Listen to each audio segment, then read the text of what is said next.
부활주일을 하나님이 허락하신 것이 참 너무 감사합니다. 오늘은 부활주일이어서 우리 부활의 주께 복종하는 생명이라는 말씀 함께 나누겠습니다.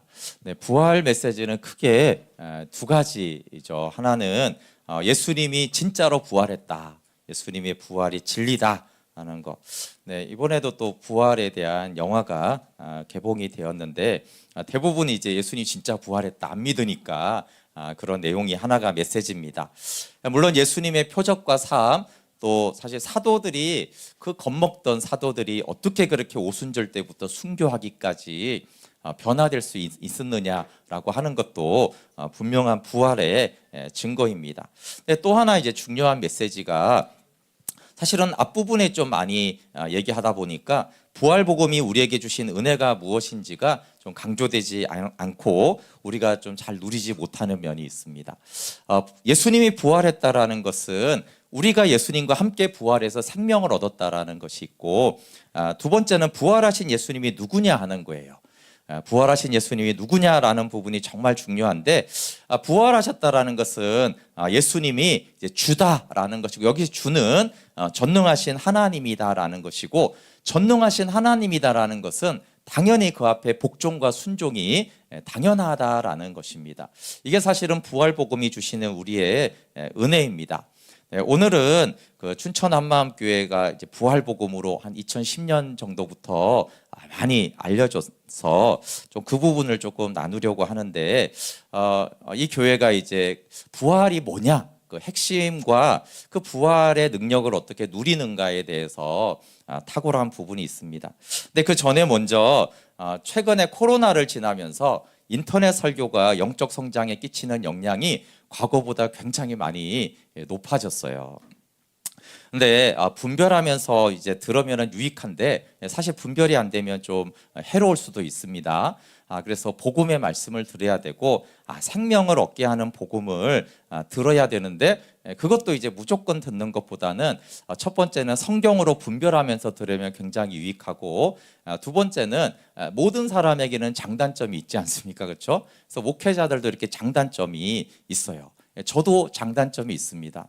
예를 들면 제가 사경에 이런 분이 왔으면 좋겠다라고 하는 이유는 제가 못하는 부분을 해주기를 원해서 그런 거예요. 한 사람의 목회자가 이 성경의 그 하나님의 그 위대하심을 다 선포할 수가 없거든요.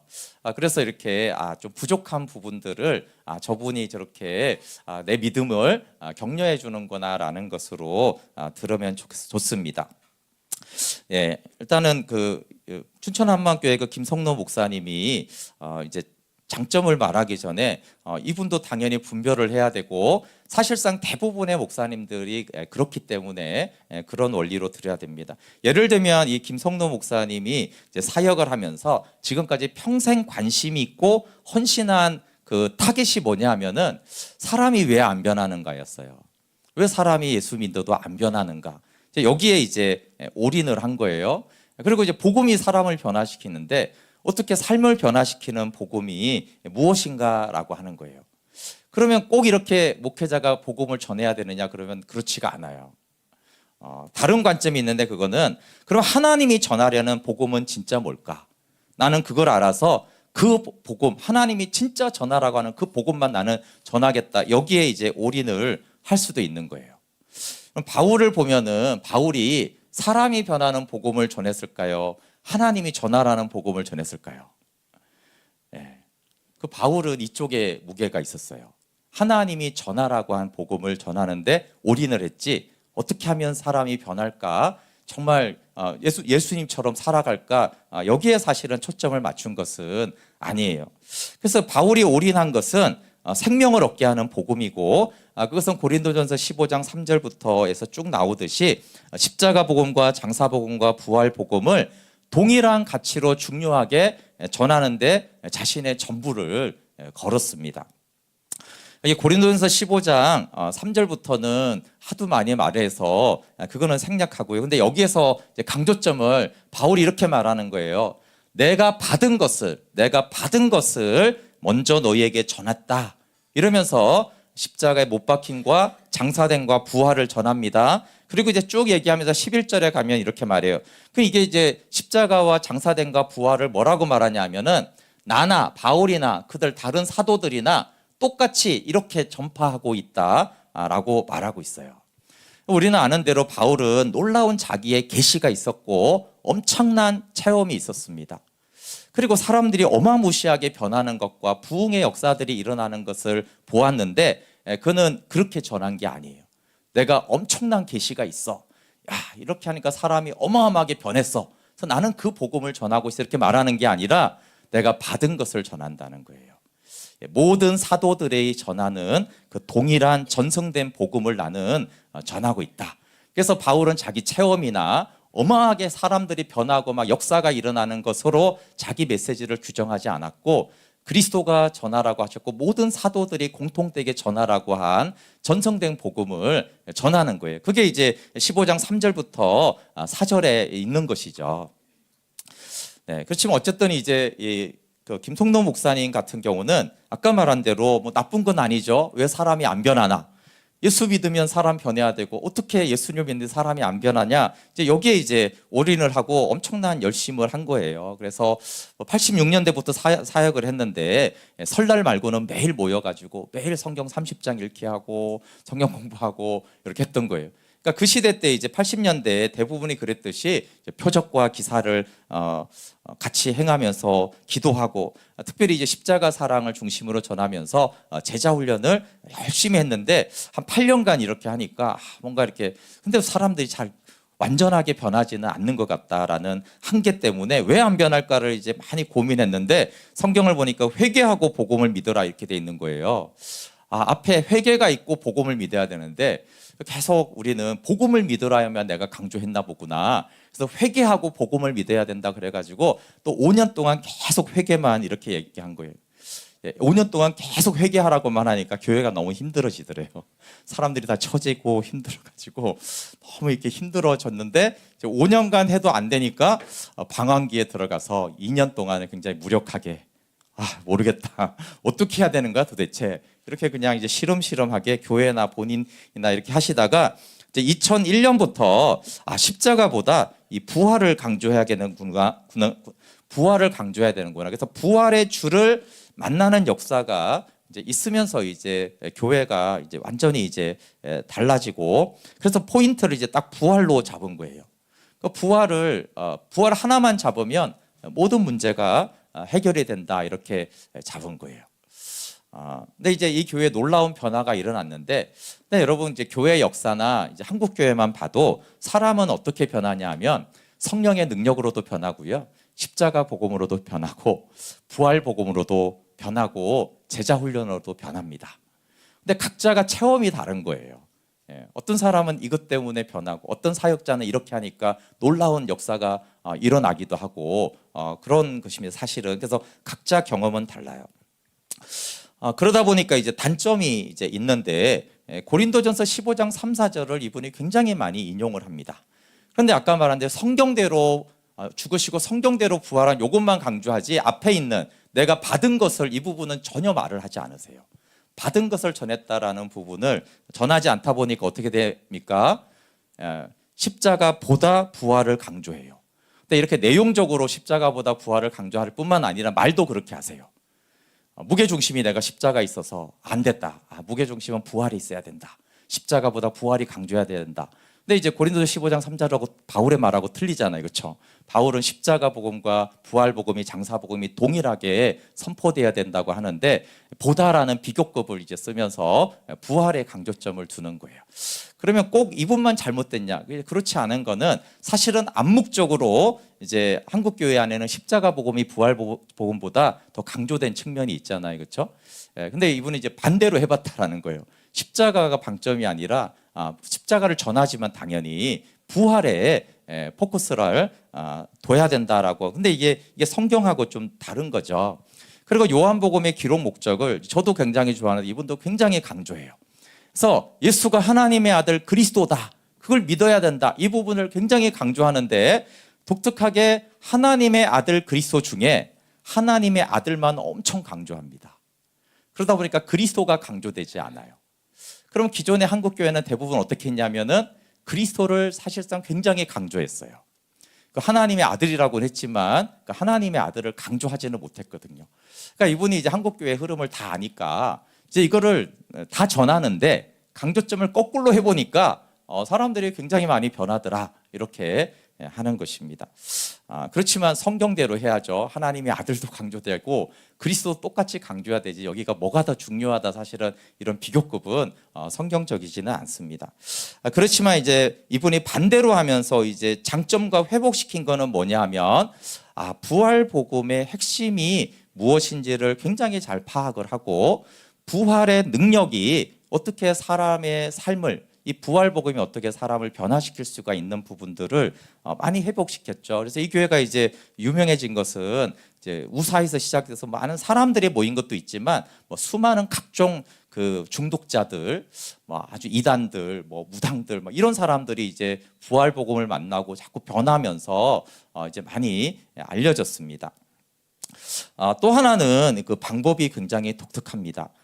이 목사님이 체육교사를 20년 동안 했는데 체육교사 방식으로 목회를 한 것 같아요. 그래서 물론 목표는 이제 부활복음의 핵심인 부활의 주께 복종하고 하나님의 능력이 실제가 되게 해야 된다라는 것을 가지고 굉장히 그 메시지를 간결하게 합니다. 의도적으로 많은 말과 많은 성경을 가르치려고 하지 않고 의도적으로 아주 간단하고 핵심과 간결하게 전하겠다라고 한 다음에 그 간결한 메시지를 수백 번 듣게 하는 거예요. 그러니까 본인만 계속 반복하면 힘드니까 간증자들을 계속 세워서 같은 말을 계속 사람을 바꿔가면서 같은 말을 수백 번 듣게 하는 거예요. 그래서 막 그 사람들은 그 교회는 달달 다 외우거든요. 그래서 하도 들으니까 일부러 안 외워도 하도 들어서 달달달 외우는데 그럼 막 사람들이 막 항의도 하잖아요. 지겹게 왜 같은 말을 계속 하시냐? 다 아는데 왜 또 하냐? 이러면은 항상 이분이 하는 말은 네 삶이 변했냐? 아니 그게 아는 거냐? 또 들어라 이렇게 이런 방식으로 계속 이렇게 알 때까지 들어라 이렇게 하시고 또 매주 뭐 설교를 하든 간증을 들으면은 전 교인이 간증문을 써서 제출을 해야 됩니다. 그걸 이 목사님 다 읽습니다. 힘드시겠죠, 여러분. 매주 설교를 들으면 간단하게 쓰는 게 아니에요. 아주 구체적으로 삶을 녹여서 간증문을 그것도 매주 1년 내내 계속 제출을 해야 돼요. 그거를 계속 시키는 거예요. 사실 그 학습적으로 보면은 그 기록을 하고 자기가 표현하게 하는 것을 쓰는 거죠. 그래서 이걸 계속 이제 열정으로 밀어붙이는 것입니다. 그래서 아까 말한 대로 십자가 복음 8년, 뭐 회개 5년 이렇게 하듯이 한 메시지만 계속 몇 년씩 하는 거예요. 그럼 부활 복음도 부활을 딱 선언하니까 갑자기 변했냐 그게 아니라 부활 복음을 계속 부활만 5년째 말하니까 사람들이 변하는 거예요. 5년째 부활만 한 가지 메시지만 전하는 것이죠. 물론 이제 가장 강조하는 것은 부활이 한국교회에 없다는 것이 아니고 너무 지식으로 알고 있다는 거예요. 그래서 부활을 지식으로 알던 그 부활이 성령으로 알아질 때까지, 성령으로 정확히 알 때까지 계속 우리는 이것을 듣고 기도하고 갈망해야 된다라는 거예요. 그래서 성령님 알려주십시오. 이게 이제 가장 포인트고 중요하게 가르치긴 합니다. 여러분 복음 생명 캠프에서도 부활 생명의 핵심이 뭐냐면은 예수 그리스도가 주가 되신다라는 거예요. 사도행전 2장 36절 한번 읽어볼게요. 시작. 그런즉 이스라엘 온 집은 확실히 알지니 너희가 십자가에 못 박은 이 예수를 하나님이 주와 그리스도가 되게 하셨느니라. 네, 여기 하나님이 예수님을 주와 그리스도가 되겠다라는 거예요. 근데 이제 한국 교회의 기조는 주로 어디 방점이 있냐면 자꾸 그리스도가 됐다라는 거예요. 그래서 예수님은 그리스도다라는 것이 거의 이제 뭐 양육이나 말씀의 많은 부분을 차지합니다. 물론 그리스도는 너무 중요하죠. 왜냐하면 복음은 하나님의 아들 예수 그리스도이며 그의 메시아적 행위라고 그랬잖아요, 그렇죠? 메시아가 그리스도니까 그 그리스도적 행위가 십자가에 죽으시고 장사되고 부활한 거예요. 그러니까 당연히 그리스도가 중요하죠. 그런데 이제 부활에 대해서는 의외로 잘 모르는 거예요. 그냥 예수님 부활했다라는 것이 아니라 그 부활이 무슨 의미가 있냐라고 했을 때는 예수님이 부활했기 때문에 주가 되었다라는 거예요. 주가. 이 부분에 대해서 우리는 그리스도가 주가 아닌가 이렇게 생각하는데 꼭 그렇지 않습니다.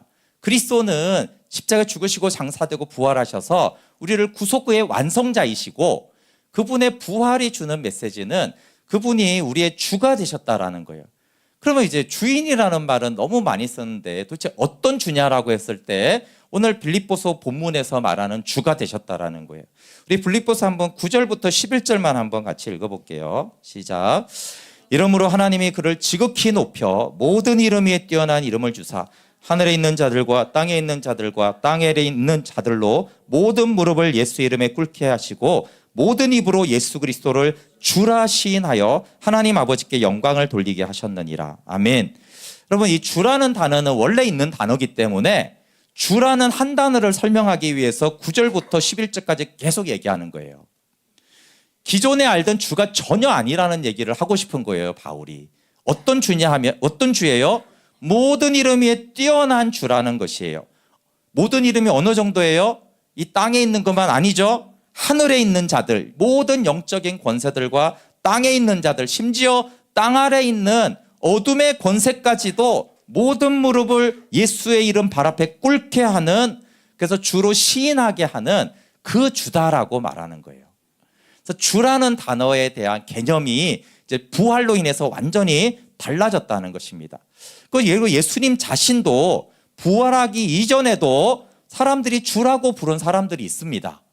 근데 예수님이 부활하기 전에 주라고 예수님께 한 이 주라는 의미와 부활한 다음에 예수님께 주라고 하는 이 의미는 완전히 다른 거예요. 비슷한 게 아니라 완전히 달라요.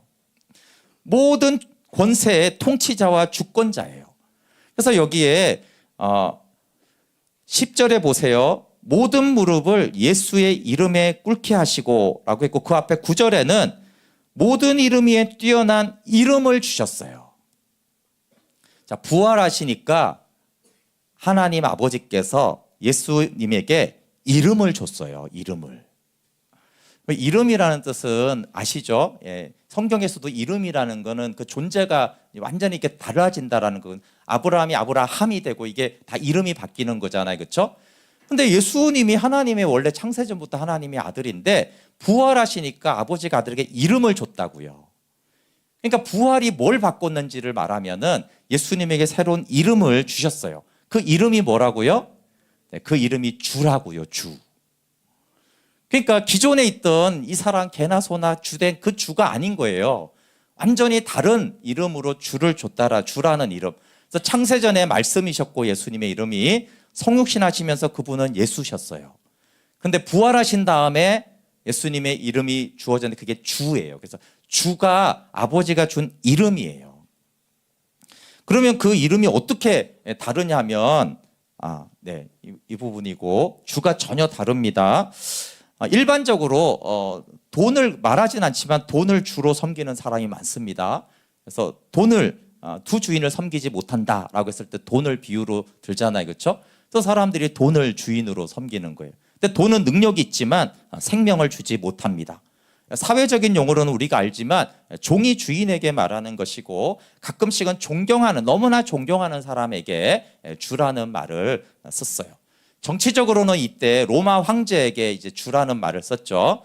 근데 이 로마 황제에게 쓰는 주는 또 의미가 다릅니다. 로마 황제는 거의 신이에요, 신. 이집트의 바로도 그랬고, 그래서 이제 태양이 둘이 될 수 없기 때문에 예수님을 주라고 하는 자들을 죽인 거예요, 그렇죠? 어떻게 주가 두 명이 될 수 있느냐? 그래서 황제는 또 다른 주인 것입니다. 보통 이제 귀족들과 같은 주하고 다른 주다라고 했었는데, 그래서 성령이 아니고는 예수를 주라고 시인할 수 없다라고 할 때 이 주는 부활의 주를 말하는 거예요. 그냥 노예도 주인에게 사람에게 주인이라고 하는데 그런 주인을 성령이 아니고 고백해서 그건 말이 안 되는 거예요. 근데 부활의 주라고 고백하는 것은 성령으로만 고백하는 거예요.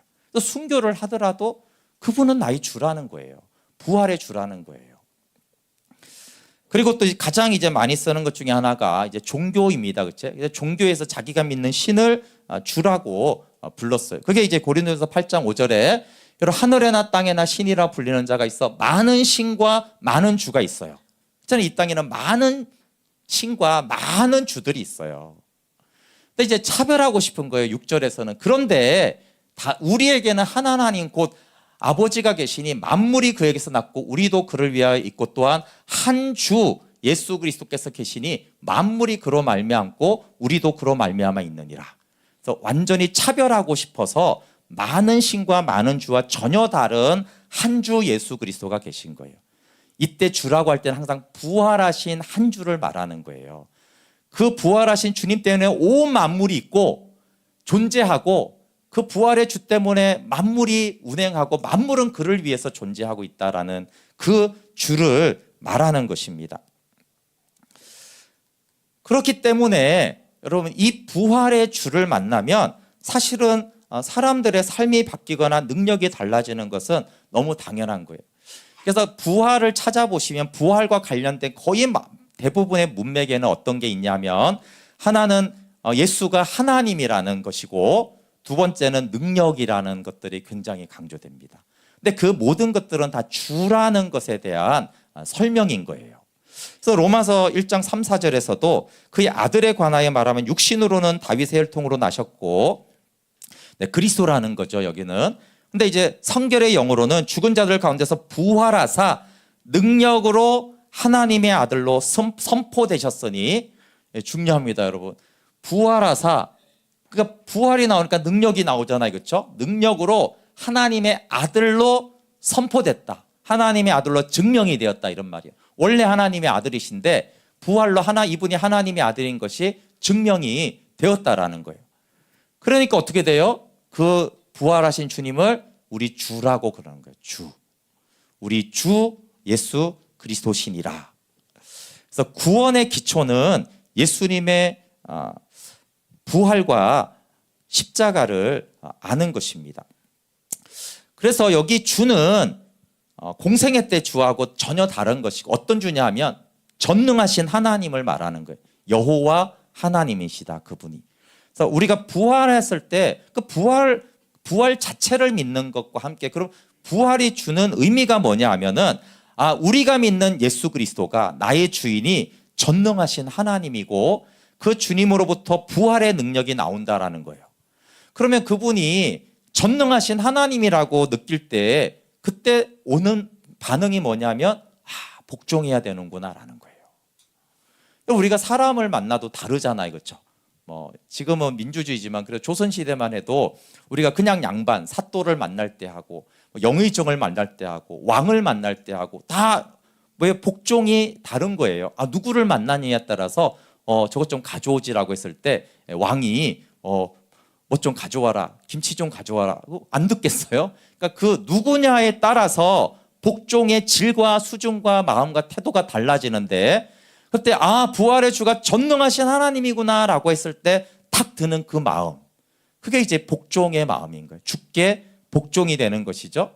그리고 그 복종이 우리가 보기에는 이제 삶이 바뀌고 능력이 나타나는 거예요. 그 복종에서 삶이 바뀌고 능력이 나타납니다. 그래서 이제 하나님의 모든 말씀을 어떻게 듣느냐 하면은 전능하신 부활의 주께서 하시는 말씀이다라는 거예요. 예수님이 제자들에게 모든 족속에게 복음을 전하라고 하기 전에 하늘과 땅의 모든 권세를 내게 줬다라고 했을 때 부활하기 전에 예수님의 권세 정도로는 만민에게 복음 전할 수 없어요. 아무리 죽은 자 살리고 오병이어 해도 그 로마 정권하고 어떻게 부딪히겠어요. 근데 이때는 전혀 다른 거예요. 그때까지는 십자가 앞에 도망갔잖아요. 군병들 앞에서 도망갔다고요. 그런데 이제 부활의 주가 돼버리니까 어떻게 돼요? 이 주는 차원이 다른 거예요. 이 주는 로마 황제고 어떤 권세고 사탄의 권세 다 상관없어요. 그러니까 부활의 주 전능하신 하나님의 그 주의 권세와 능력이 함께 한다니까 만민에게 복음을 전하라는 거예요. 그 사도들이 그 권세와 믿음으로 복음을 전해서 로마를 뒤엎은 것입니다. 여호와는 나의 목자신이라고 했을 때도 우리 예수님이 오병이어 떡도 주셨고 이랬지 이렇게만 생각하는 게 아니라 전능하신 하나님이 내 목자가 되어서 나를 인도한다라는 그 믿음으로 바뀌는 거예요. 그래서 마라나타 신앙이 뭐라고요? 속히 오소서라는 말과 함께 고린도전서 16장에는 우리 주께서 임하셨다라는 거잖아요. 그렇죠? 근데 그 주에 대한 그 어떤 주냐라는 거거든요. 하늘과 땅의 모든 권세를 가진 전능하신 그 주가 여기 임하셨다라고 믿는 거예요. 그게 마라나타 신앙이고, 그러니까 박해와 속에서도 환란 속에서도 담대할 수가 있는 거죠. 그 주가 여기에 있는데 우리가 무엇을 두렵게 하느냐? 그게 이제 초대교회의 신앙이었던 거예요. 근데 이게 이제 원래 부활복음의 핵심인데, 한마음교회의 김성노 목사님 이 부분을 엄청나게 강조하는 거예요. 그 이분이 사실 핵심하는 건 간결하다고 그랬잖아요. 그렇죠? 그래서 계속 말하는 건 뭐냐면 그분이 주다라는 거예요. 그럼 주가 무슨 뜻이냐? 그분은 전능하신 하나님이다라는 거예요. 그럼 왜 이걸 이제 강조하냐 그러면은 십자가와 부활을 왜 했냐라는 거. 왜 예수님은 죽으시고 부활했냐라고 했을 때 우리는 보통 처음에 구원받으려고 이렇게 그 성경이 있잖아요. 그렇죠? 근데 이 로마서 14장 9절을 계속 이제 선포하는 거예요. 그리스도께서 죽었다가 다시 살아나셨으니 곧 죽은 자와 산 자의 주가 되려 하심이라는 거예요. 그러니까 그분이 왜 죽으시고 부활하셨냐? 주가 되려고 부활했다라는 거예요. 그러니까 주가 되려고 부활했으니까 그 주가 안 되면 부활할 이유도 없는 거예요. 주가 안 되면 십자가 죽으실 이유도 없다라는 거예요. 그러니까 그분이 죽으시고 부활한 것은 우리의 주인이 되려고, 부활의 주, 전능하신 하나님으로 주가 되게 하시려고 부활했다. 이 부분을 엄청 강조하는 거예요. 그래서 계속 하나님이 죽으시고 부활했다. 그러면은 이분이 주가 됐고 하나님이다라는 것들이 계속 되면은 당연한 게 뭐라고요? 복종이 당연하게 된다고요. 순종해라, 복종해라 이런 말을 할 필요가 없다라는 거예요. 너무 하나님 앞에 복종하는 게 너무 당연하지. 아니 어르신 말도 들으라고 하는데 어떻게 하나님 말씀을 안 들을 수가 있겠느냐. 그러니까 복종이 너무나 당연하게 되는 거예요. 이것을 당연하게 받아들이는 순간 삶이 바뀐다라는 거예요. 근데 사실은 이거는 요한복음 15장에서 예수님이 이미 계속 말을 한 거예요. 복종하는 사람, 요한복음 15장의 포도나무와 가지 비유의 결과는 뭐냐 하면 너희가 복종함으로 내 안에 거하면 많은 열매를 맺고 아들의 충만한 기쁨이 있을 것이라고 약속했잖아요. 그렇죠? 그러니까 이 복종할 때 열매가 있고 기쁨이 충만한데 복종이 안 되는 게 문제인데, 그게 부활하신 주가 하나님이시다. 하나님이신 주께 그 주인에게 복종함이 너무나 당연하다라는 것들을 성령 안에서 알게 되어질 때 복종이 되어지고, 복종하는 순간 열매가 있고 복종하는 순간 기쁨이 찾아오니까 그런 중독들이나 막 이런 것들을 할 필요가 없는 거예요. 그냥 그게 다 기쁨을 찾으려고 하는 그잖아요. 그렇죠? 근데 이제 진짜 하늘에 속한 기쁨이 오니까 그런 많은 문제들이 이제 사라지는 것들이 이제 외부적으로 나타나는 것입니다. 그 이제 부활의 주를 계속 강조하니까 그럼 죄가 뭐냐라고 할 때도 주인 노릇이 죄라는 거예요. 죄가 뭐냐라고 했을 때 자범죄를 말하기 이전에 부활의 주를 아니까 죄는 주인 노릇하는 게 가장 큰 죄다. 그럼 회개도 뭘 회개해야 되냐? 내가 주인 노릇한 것 회개해야 된다라는 거예요. 그래서 사탄이 하나님같이 되려고 타락했고, 인간도 하나님 노릇, 주인 노릇하려고 타락했고, 예수님이 가장 분노한 것이 외식하고 주인 노릇하는 그런 바리새인과 서기관들이었고, 그리고 바울이 빌립보서에도 이 게드리오 행옥자라고 한 것이 사실은 주인 노릇하는, 하나님 노릇하는 자들이거든요. 그 적그리스도를 데살로니가 전서에 보면은 자기를 하나님이라고 하는 자예요. 결국은 주인 노릇하고 더 주인 노릇하려는 것들을 언제나 성경은 가장 대적하기 때문에, 그럼 죄가 뭐냐라고 했을 때 내가 주인 노릇하는 것이 깊은 죄라는 것들을 이제 아는 거예요. 요한복음 16장 9절에 성령님이 오시면 죄에 대해서 책망을 하는데 그 죄가 뭐냐면 예수님을 믿지 않는 죄예요. 그러니까 우리가 보통 죄라고 했을 때 생각하는 그런 자범죄가 아니라 계속 죄는 뭐냐면 예수님을 주로 인정하지 않는 거, 내가 주인 되는 거, 그리고 예수를 믿지 않는 거, 주로 믿지 않는 거, 그게 죄다. 그걸 회개해야 된다라는 것이죠. 가장 크고 악랄한 죄가 뭐냐? 그건 예수를 믿지 않는 주인 노릇하라는 거예요. 왜냐하면 인간의 입장에서는 그냥 범죄가 죄인데 하나님의 입장에서는 이미 범죄한 자들을 위해서 아들을 내어주셨는데 여전히 주인 노릇하려고 안 믿어요. 그러니까 하나님 입장에서는 가장 뭐가 큰 죄겠냐. 그거는 아들을 믿지 않고 아들을 보냈는데도, 내가 아들을 부활시켰는데도 여전히 주인으로 인정하지 않는 그 불신이 가장 악랄한 죄다. 표현을 굉장히 악랄하게 쓰세요. 가장 악랄하고 극악무도한 죄는 주인 노릇하는 죄다. 그럼 온전한 회개는 그럼 뭐라고요? 주인 노릇을 회개하는 것이다. 같은 의미는 뭐예요? 그걸 회개했으면 예수님을 진짜 주인으로 인정하는 것이 믿음이고 복음이 저절로 이제 되는 것이죠.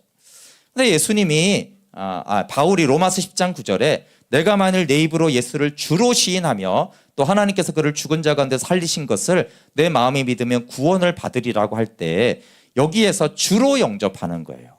근데 이 주는 항상 부활의 주를 말하는 거예요. 사회 도덕적으로 주라고 말하는 그런 주가 아니라 부활의 주, 전능하신 하나님으로 받아들이는 거예요. 근데 여기 주로 시인한다라는 이 시인이 현재형으로서 현재 진행의 의미가 있어요. 그러니까 계속해서 예수님은 부활의 주입니다라고 시인해야 된다는 거예요. 어제도 오늘도 내일도 계속해서 그분은 부활하신 전능하신 나의 주라고 해야 되는 거예요. 그래서 십자가와 부활과 함께 주인으로 영접하는 것이 중요합니다.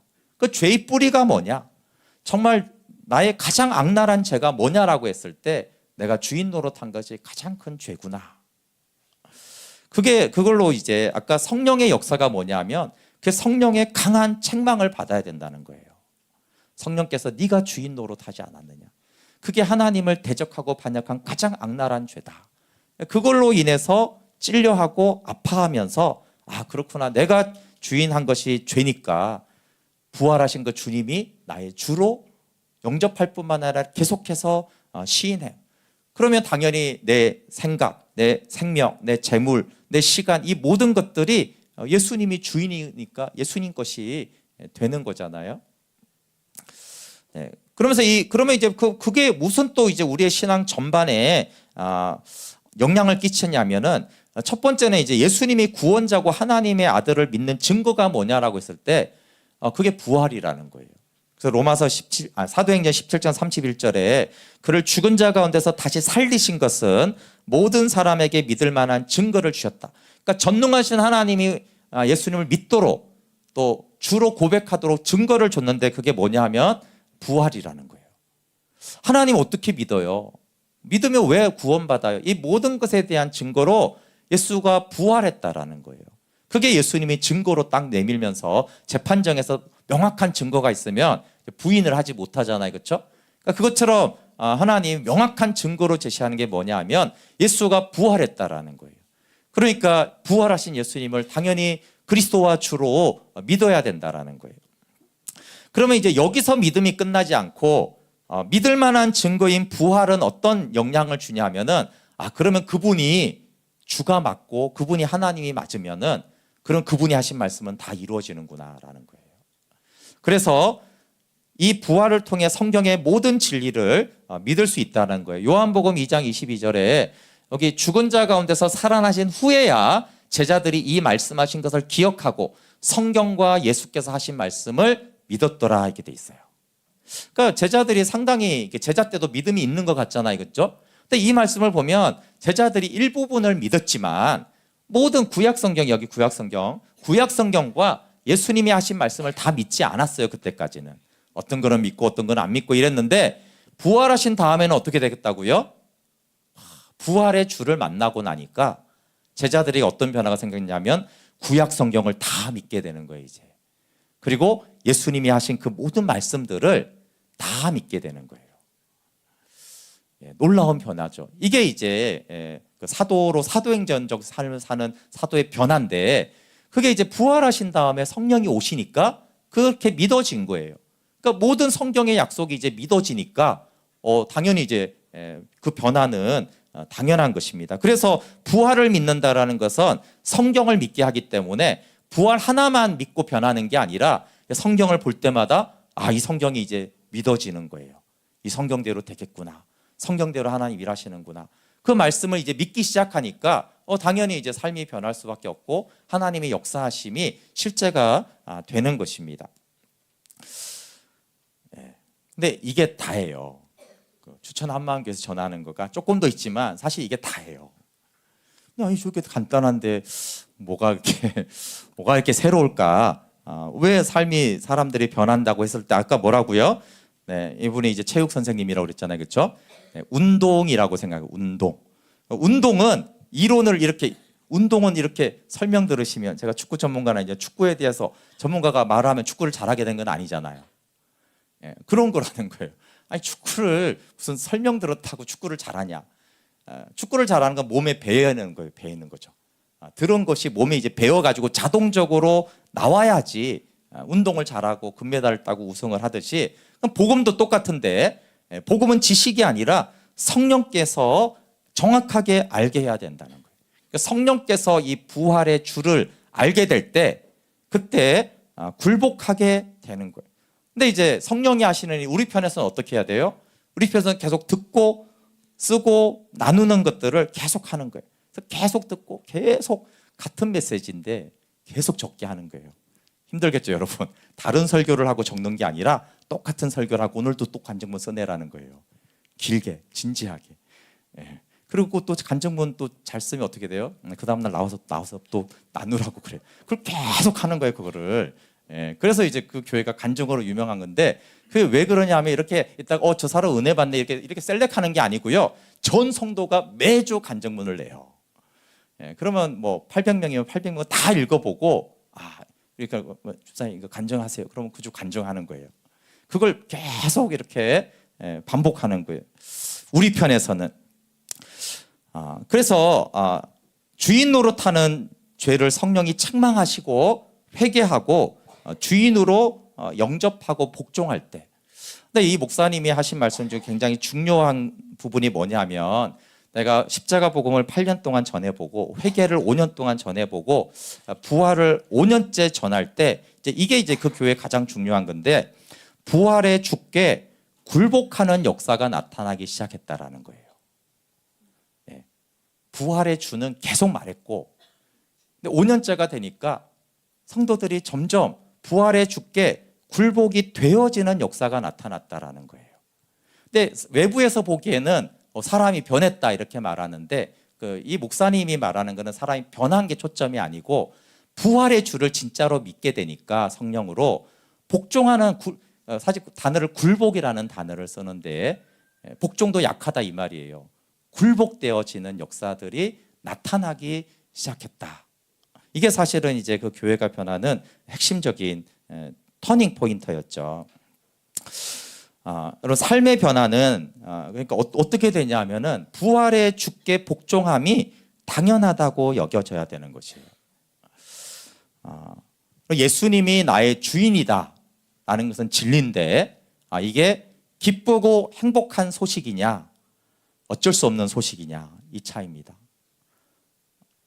예수님의 주되심을 말을 할 때 우리 안에 어떤 반응이 있습니까? 한편으로는 다행이다 이런 생각 들고 한편으로는 부담되는데 예수님 주인이면 한 주 동안 내가 또 어떻게 살아야 되는 거야 내가 진짜 주인이면 그러니까 거부감이 있어요. 그러니까 사탄은 끊임없이 하나님 노릇이 뭐예요? 끊임없이 방해 공작을 해줘. 종은 나쁜 거야. 네가 주인 돼야지 종 되면 어떡하려고 그래. 너 시간, 건강, 돈 하고 싶은 거 좋아하는 거 어쩌려고 그래. 야 예수가 진짜 너희 약간 명목상 주인은 괜찮은데 진짜 너의 주가 되면 피곤한 거야. 이 끊임없는 사탄의 공격이 있고 한편으로 성령님은 그 부활의 주가 주인인 것이 얼마나 기쁜 소식이냐라고 말하는 이 싸움이 있는 거예요. 그 싸움을 하는데 5년이 걸렸다는 거예요. 어떻게 보면 그 십자가부터 해가지고 20여 년이 걸린 거예요. 결국은 부활의 주님이 내 주라는 것이 정말 기쁜 소식이구나. 주라는 것에 대한 거부감, 주께 복종해야 되고 여러분 시간도 재정도 직장도 가정도 다 주 것이라는 것에 대해서 거부감이 있었는데 그 거부감이 어느 날 사라지고 부활의 주가 나의 주님인 게 얼마나 기쁜 것이냐. 그게 이제 기쁘게 받아들여지는 순간이 굴복이 되어지는 순간이고 그 굴복이 되어지니까 삶이 변하고 기쁨이 오히려 충만한 거예요. 그 전보다 훨씬 더 기쁨이 가득하게 된 것이죠. 그럼 부활이 기쁜 소식이잖아요. 그렇죠? 근데 같은 의미가 뭐냐면 부활의 주님이 나의 주인 되는 것도 기쁜 소식이어야 되는 거예요. 근데 이게 별개로 움직이는 거예요. 주님이 부활한 건 기쁜 소식. 내 주인 되는 건 생각해 봐야겠어. 이렇게 되니까 이 부활이 실제적으로는 나에게 기쁨을 주지를 못하는 거예요. 나를 변화시키고 내 안에 늘 부활이 나올 때 능력이 나오는데 그 능력이 어디 있냐 말이에요. 그것은 부활의 주가 기쁘지 않은데 어떻게 기쁘게 복종이 되겠어요. 여기서 말하는 굴복은 기쁘게 한다라는 거지 억지로 짜증내고 이렇게 하는 걸 말하는 게 아니거든요. 기쁘게 굴복이 되기 시작했다라는 거예요. 그것은 주님이 주가 된 게 기쁘다라는 거예요. 그럼 우리가 알듯이 빌립보서에 가장 강조되는 내용 중에 하나가 주 안에서 기뻐하라예요. 그래서 바울이 두 가지를 쓰는데 그리스도 안에서 기뻐하라는 표현도 많이 쓰고 하나가 주 안에서 기뻐하라예요. 근데 이 주가 그 부활의 주란 말이에요. 그러니까 이 주 안에라는 거는 굴복되고 복종된 상태로 주 안에 거하는 걸 말하는 것입니다. 거기서 기뻐하라는 거예요. 근데 어떻게 우리가 항상 주 안에 거할 수 있을까요? 그거는 주님의 주되심이 기쁜 사람은 항상 부활의 주 안에 있는 거예요. 그 상태가. 그러니까 그러면 어떻게 된다고요? 항상 기뻐하게 된다고요. 그 감옥에서도 바울이 기뻐하는 이유고 바울이 주 안에 있으니까 바울은 부활의 주께 굴복하는 게 너무 기쁘니까 이게 기쁜 소식이니까 감옥에서도 너무 기뻐가지고 밖에 있는 사람들에게 너희가 기뻐하라고 말을 하는 것이고 정말 주인이 되어야지 주님이 우리의 삶을 책임지고 목자 노릇을 할 수 있기 때문입니다. 그래서 아브라함부터 요셉, 모세, 사무엘, 다윗, 베드로, 바울 이런 모든 사람들은 주님의 주되심이 기뻤던 거예요. 사탄의 그 방해 공작을 극복한 거죠. 근데 감사한 것은 최근의 말씀도 좀 들어보니까 이 김성노 목사님이 예수님이 죽으시고 부활하신 목적은 내 안에 거하기 위함이고 함께 살기 위함이고 교제를 위함이다. 이 부분을 많이 강조하더라고요. 그래서 제가 좀 감사했어요. 그냥 전에는 복음과 삶의 변화를 굉장히 강조했어요. 근데 굉장히 복음적이지만 자세히 보면 결국 땅의 문제 해결에 많은 초점이 있는 거예요. 중독이 해결됐다, 뭐가 해결됐다, 귀신 들림이 해결됐다, 다 문제 해결에 있었는데 이분이 계속 순수하시거든요. 순수하니까 계속 복음을 전하다 보니까 주님이 교제를 기뻐하는구나, 이런 교제를 기뻐한다. 그래서 최근에는 부활과 함께 주님이 우리 안에 사시고 우리가 교제하기 위해서 들어오셨다, 이 부분을 강조를 해서 점점 생명의 교제로 나오시는 부분이 감사했어요. 그리고 이제 그러면 부활만 강조하고 십자가는 강조 안 하냐, 그런 개념이 아니라 부활을 통해서 십자가를 보라는 거예요. 그러니까 부활을 모르고 십자가를 보면 너무나 훌륭하신 어떤 사람이 십자가에 죽으시잖아요. 근데 부활을 통해서 보면은 부활이 이분이 전능하신 하나님인데 그렇게 이제 십자가를 거꾸로 보면은 그건 전능하신 하나님이 죽었네, 이렇게 되는 거예요. 여기서 이제 사람의 피 2000년 전에 죽은 사람의 피가 어떻게 내 죄를 사하냐, 이런 생각이 들 수 있잖아요. 그렇죠? 근데 여기서 보면 어떻게 돼요? 아니 2000년 중에 영원하신 전능하신 하나님이 피를 흘렸는데 그 영원하신 전능하신 하나님의 피가 2000년이 지나면 효력이 없겠어요? 영원하신 분의 피는 영원한 효력이 있는 거예요. 그리고 전능하신 하나님의 피가 어떻게 티끌 같은 나 같은 죄인 하나 죄조차도 못 사하겠냐라는 거예요. 그래서 부활의 관점으로 십자가를 보라고 하는 거예요. 그럼 그 피의 효력은 어마무시하게 되는 것이고 그 하나님이 나를 위해 죽었으니 그 사랑은 또 얼마나 큰 것이며 하나님이 나와 함께 죽었으니 얼마든지 나와 함께 십자가에 못 박힐 수가 있는 거예요.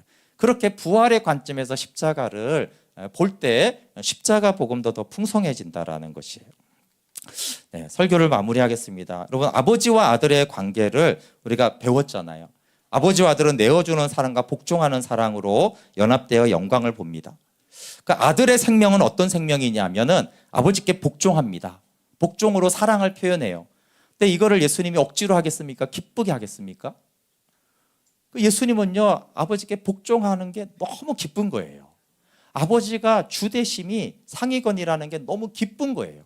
그래서 아들의 생명은 어떤 생명이냐면 하나님께 복종하는 것이 기뻐하는 생명인 거예요. 자기를 부인하는 생명이에요. 근데 중요한 거는 뭐냐면 그 생명이 우리 안에 있다라는 거예요. 그래서 요한일서가 기록 목적이 너희 안에 생명이 있음을 알게 하려 한다고 했을 때 단순히 내가 구원받았어, 하나님의 자녀지, 이것만 알게 하는 게 아니라 이 생명이 어떤 생명인지를 알게 한다는 게 복음이 어떤 생명이에요? 내 안에 있는 이 생명은 부활 생명이야. 부활 생명은 어떤 생명이에요? 아버지께 기쁘게 복종하는 생명이야. 아버지가 주되심이 기뻐하는 생명이야 라는 거예요. 그거를 계속 알라고 복음이 그걸 알게 한다라는 거예요. 그럴 때 내 안에 부활 생명이 있지. 이 생명은 아버지께 하나님께 복종하는 걸 기뻐하는 생명이지, 그때 사실은 복종이 되는 거잖아요. 억지로 하는 것이 아니라. 그때 당연히 부활의 능력이 우리를 덮게 되는 것입니다. 그래서 부활 복음이 말하는 것은 예수님이 부활의 주라는 것이고 하나님이고, 그러면서 그 생명이 내 안에 있다는 것을 알게 할 때 변화를 나타내는 것입니다. 그래서 부활의 주께 복종하는 것은 신앙이 정말 급격히 엘리베이터처럼 상승하고 싶으면은 하늘로 올라가는 신앙은 그 부활의 주를 만나라는 거예요. 그래서 이 김성동 목사님 말하는 거는 내가 표적 기사도 해봤고 기도 다 해봤는데 나름 효과가 있고 무시하는 게 아니라는 거예요. 그러니까 나름 효과가 있었는데 부활의 주를 딱 믿으니까 이게 신앙이 어떻게 된다고요? 급상승한다라는 거예요. 부활의 주께 복종이 되어지니까. 근데 사실 일리가 있죠. 왜 그렇습니까? 우리가 아들의 형상으로 지원받았기 때문에 사람은 아들에게 복종하기 시작할 때 그 모든 영광과 능력과 생명을 부음받아지게 되는 거거든요. 그러니까 이 원리가 이제 나타나기 시작하니까 당연히 삶이 변하고 두려운 게 없어지는 것입니다. 사도 요한을 보면은 이 주라는 것이 달라져요. 공생애 때도 요한이 예수님을 믿었잖아요. 그렇죠? 근데 이제 부활의 주님을 만나고 또 완전히 달라지고, 계시록에 보면은 이분이 보좌에 앉으신 하나님이라는 걸 알고 또 달라집니다. 그러니까 주라는 똑같은 고백인데 이게 정말 죽은 자를 살리고 무리를 긋는 주님이시야, 이런 주라는 개념에서 부활을 기점으로 제자들이 완전히 달라지는 겁니다. 연장선상이 아니에요. 완전히 이분이 하나님이구나라게 확 바뀌는 거예요. 그래서 사도행전의 역사가 강력하게 나타나는 거예요. 근데 계시록에 보니까 바울이 사도행전 또 한 번 바뀌어요. 그 앞에 엎드려 죽은 자처럼 확 그러잖아요. 이분이 물론 하나님의 아들이라고 생각했지만 보좌에 앉으신 그 영광스러운 주님이시네, 이렇게 또 아는 거예요.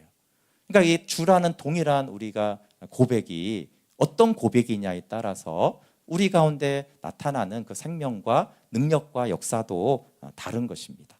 우리 함께 같이 좀 기도하도록 하겠습니다. 우리가 다 반주 좀 해주세요. 우리가 다 예수님을 주로 믿잖아요, 그렇죠? 근데 어떤 주냐라고 부활은 도전하는 거예요. 공생애의 주님처럼 여기지 않느냐. 이분 대단한 분이야. 병자도 살리고 죽은 자도 살리고 무리도 그때. 근데 그 정도가 아니라는 거예요. 그 정도의 주로서는 제자들이 십자가 앞에서 도망했잖아요. 그 정도로는 때로는 능력이 나타납니다. 제자들도 귀신을 쫓아내고 했잖아요, 그렇죠? 근데 그 정도가 아니라는 거예요. 사도행전의 주라는 이 고백은 어마어마한 이름이 다른 것이에요.